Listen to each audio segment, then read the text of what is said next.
We are back, and I'm here to give you guys an update of what's been going on in Server 32 when the Blood family, Blood Moon, Blood Oath, and the entire family has been taking on the DNH, the DNS family, the Chinese, and this amazing war. We have gone on day 3, going on to day 4 at this point in time. Behemoths have been summoned and the battles have been insane. Now in this video, I'm going to be showing you the recordings that I have from yesterday, because if I go into the real live game, you will be seeing some marks that'll give out ideas and our plans for today. And I don't want to do any spoilers. I don't want to share with anyone what's happening today. So I'm going to be showing what happened last night and yesterday throughout the day, some of the battles. So let me take you in on what we've been doing. As you can see, I had 4.8 million power. My troops were all healed up and I was good to go inside these battles, doing some good work and able to contribute. Now remember, I am fighting with tier 4s and I don't have tier 4.5s. Now, if you don't know what that means, it means I don't have the armor tech and the battle tech beyond tier 4 yet. That's going to allow me to stand better versus tier 5s. All these players are tier 5s, the majority of them. Everyone that I seem to attack is a tier 5. So I'm taking a lot of damage, counterattack damage, when I do the attacks, which is really keeping my merits low. It keeps me from getting, 10,000 merits per battle into more like 1,000 merits per entire army that I use. This doesn't mean that I'm not contributing to the battle. It just means that my merit count isn't as high as some of the other people that are able to take a lot more of that counterattack damage, even if I don't get attacked. And notice how careful I'm being right here. I go in, I poke, I take a few hits, I give them a bunch of hits, and then I go back, trying to maintain the number of troops that I have that I'm keeping with me. Now notice I'm being attacked, I pull back. I don't want to take that direct damage because it will just literally end my battle. So I have to be very careful back and forth. So now yesterday, I did have a bunch of my military tech and the amount of troops that I can carry with me increased because I worked very hard on some research that would help me here in war. But DNH versus BDM, this was kind of our story of the day. And something that's really cool here, when you are in war, you have your hospitals, they get full. It takes time for you to actually be able to get back into the battle. So today we were able to take down their flag. We took down one of their main flags that we needed to get rid of so we could advance ourselves further. And we were able to do this by resting a large number of our tier 5s for the day. What I mean by this is a lot of our tier 5 players, we wanted those hospitals to be empty. We didn't want them to be completely exhausted and not able to battle anymore. So what we were able to do is the tier 4s, with of course some tier 5 support, were able to hold down the entire day and in that time take down a flag as well. Look at this, DNH is summoned their Hydra on us, which we need to take down. We don't want the Hydra to attack us. So you're getting a really good look as to what battles look like right here with behemoths in them as well. This is why we capture the behemoths, so we can then spawn them and summon them to battle alongside of us. In this case, we have a Hydra that's attacking us. But either way, it really is a cool element of the game, so you can kind of help take over on the battlefield if you use your behemoths correctly. Each behemoth has its own different purpose, of course. Now, during all of this, BDO was able to advance even further on their map. Again, I don't want to share with you guys or show what they've been doing, because if I do that, I don't want to kind of give away today's plans. It's really more about being successful on the following day than me sharing it with you guys now. You will know exactly what went down. So as you can see, we do have Funky out there. He's one of our tier 5s.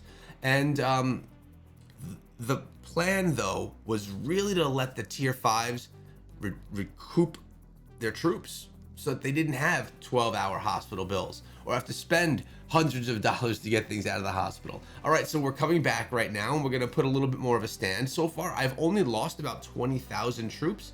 So I have 58,000 in my back pocket right here that I can continue holding down with.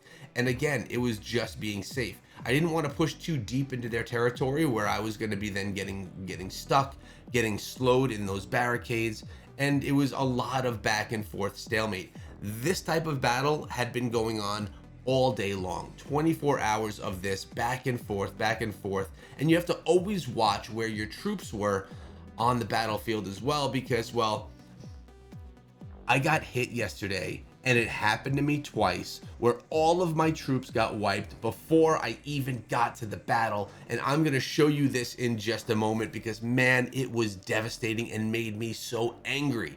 This is going to be something that you need to definitely be careful for. This is going to be something that is going to teach you a lesson that I learned yesterday the hard way. Essentially, this was my only battle I was able to get into. Actually, I think there were 2 battles I was able to get into, and then 2 other times trying to get to battle, I was not successful. I'll be showing you that in just a moment. As you can see right here, we're trying to build that structure up top. We were 87% done, and what DNH continuously tried to do was shut us down, not let us take that tower. At the end of the day, we were able to put towers down. We were able to take their towers down. And again, like I mentioned, we were able to do it with limited T5s. Obviously, we had another blood family above us that was helping out. BDE, I believe it was. Yep, BDE was holding up top. So we really had a combined effort right there. So now let's get back into the game and I'll kind of show you where I am and what I was currently doing with my tech. And then I'm going to show you my public service announcement to not get killed. All right, so as you can see, my hospital bill is almost done. In 48 minutes, I'm going to have all of my troops. As you guys also can see, we do and have been starting to train up tier 4 archers, and we have now a good 100,000 Vestals, all tier 4, which is enough for me to probably send out 2 battles with limited amounts of healing. And in the next time we have war, I'll probably have enough ballistas. I'm getting really low on resources. If you take a look over here, my resources, where are we here? Come on now. There we go. They're quite low. I've been doing a lot of research. I've been doing a lot of stuff that's been eating up my resources. Speaking of research, let's come on in here. I've also been not only in research, but on the policies. I've been really doing military expansion so we can carry more and more troops along with us on the battle. Then we're going to be working on more of the healing. I did complete, where is it here? There's another military expansion that I just completed. Here it is. Got it 15 of 15, so we got our Legion capacity up by 13,500. Allows you to bring more firepower into battle, which is nice. But research, what we've been doing is, well, we're trying to get all of our defensive formations up because we're trying to essentially get this, and this maxed at this point in time. These are going to be what are going to help me be on the defense and take less of that counterattack damage. Now, I mentioned the tier 4 tech. Here, this is what you get when you're going for like the T4.5. Increases the defense formations 2, assault strategies 2 is going to increase your attack, and first aid 2. If you have these unlocked and upgraded along with tier 4 troops, you're then going to be able to consider yourself a tier 4.5 player, which I do not have. I need to unlock all of my tier 4 troops first, and if you see this, there's 14 days left. Oh no, I'm sorry. There's 11 days left on my tier 4, actually 12 days. This was an 18-day upgrade. What I did was I went out and I got myself a rune of research, which cut it down by 10%. It took it down to a 17-day. And then I asked for all the helps from my alliance, and it took it down to a 13-day upgrade. I did this yesterday. So really, it's worth getting those runes and it's worth getting those helps because you really are going to cut down on all of the upgrade time that you don't want to waste your resources, and you don't want to waste your speed ups on, and you don't want to waste your hard-earned money on as well. Now it's time that I get to you guys into this public service announcement I have for you. This is a battle that was going on yesterday. Now, very soon we are going to notice that I am getting attacked. Keep in mind here, I'm marching. I did not look. I went to the march without looking around my base. I didn't check my city. I assumed I'm only a minute away, right? It's really not far. I assumed I was good. Huge mistake. You always need to look around your city before sending in your troops. I wanted to capture the footage here of the fight. This was, again, a little bit earlier from the fight we were just watching, but still on the same day. So I'm marching my troops out there. I'm like, yes, I'm going to be able to get in the battle and assist. Notice all the barricades are there. We were eventually breaking those down as well. But it only took 6 seconds for me to lose my entire march. I had just healed up all my troops, and in 6 seconds, 80,000 of them back in the hospital. You're going to see this happen very, very soon because I did not look around my city. So what sometimes these opponents will do, and sometimes war tactics are, if someone will send cavalry tier 5s just to kind of run around and look. Red, 1, 2, 3, 4, 5, 6, 7. All right, so 7 seconds it took. I was able to quickly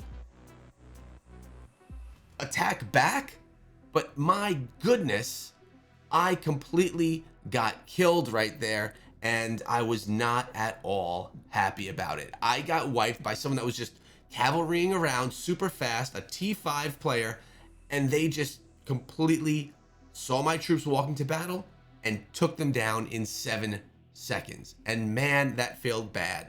Look, he's doing it here again, just trying to get people. Now, what I should have done was dipped into a city, but by the time I got there, I already had lost half of my troops. There they are right there, just kind of storming the area, waiting for people trying to get to the battle. So you need to make sure that enemies are not near, that you don't have to engage with anyone trying to even get to your battle. And if you do, you have to really make sure that you have your team helping out to take them down before going to battle. I will not make this mistake again. And to be honest with you, this happened to me twice yesterday. One time was my first lesson.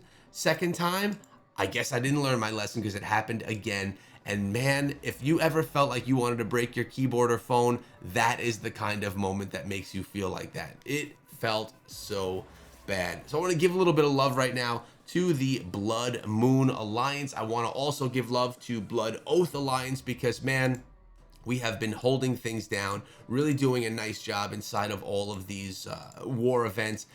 Everyone's participating, everyone's popping on and being there.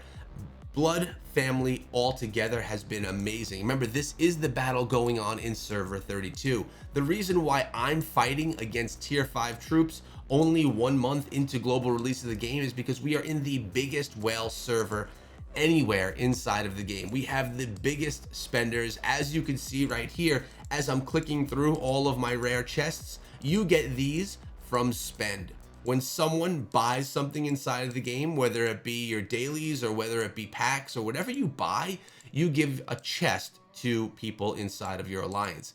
I have hundreds of these per day. I would say on average we have about 300, and maybe during big battles like this we get 400-500 of these chests. And this is an example of how well of a server we're against. Remember, I've spent about 700, maybe even more at this point in the game, which honestly is it's not a low spender, it's a mid spender inside of the game, and I'm still getting crushed by people with maxed out T5 marches that are, as you just saw, going around and completely sniping me from behind, allowing me to have no chance. And even in the battlefield, dealing with so much counterattack damage. Now, some of that is my tech, others is just the power of my opponents and our own players. BDO, like I mentioned, they were coming through and stomping through, making progress with their flags against the DNH and the DNS clan themselves. So we were able to really assist and be part of that, and it feels real good. And it also feels good to collect all these rewards because it does help you progress your account. And there's one more thing I want to show you to give you a little account update. Thanks to obviously my spend inside of the game, as well as all of those gifts, we were able to move up here and we were able to get to membership level 10 just from the rewards. Now we have 156,000. We need to go about 100,000, maybe 95,000 more to get to the next membership level, which will then get us right over here. We've been doing it with all of these rewards and it has felt good. That's the war. That's the update. I'll probably be going live today, sharing with you live battles. If you want to make sure that you don't miss it, consider subscribing to the channel, because here I bring you all the war updates, all the war live streams, and guides, tutorials, and how-tos, plus progression videos, literally everything for Call of Dragons. I'll see you guys later, because I know you subscribed and I know you want to see what's up. Take care.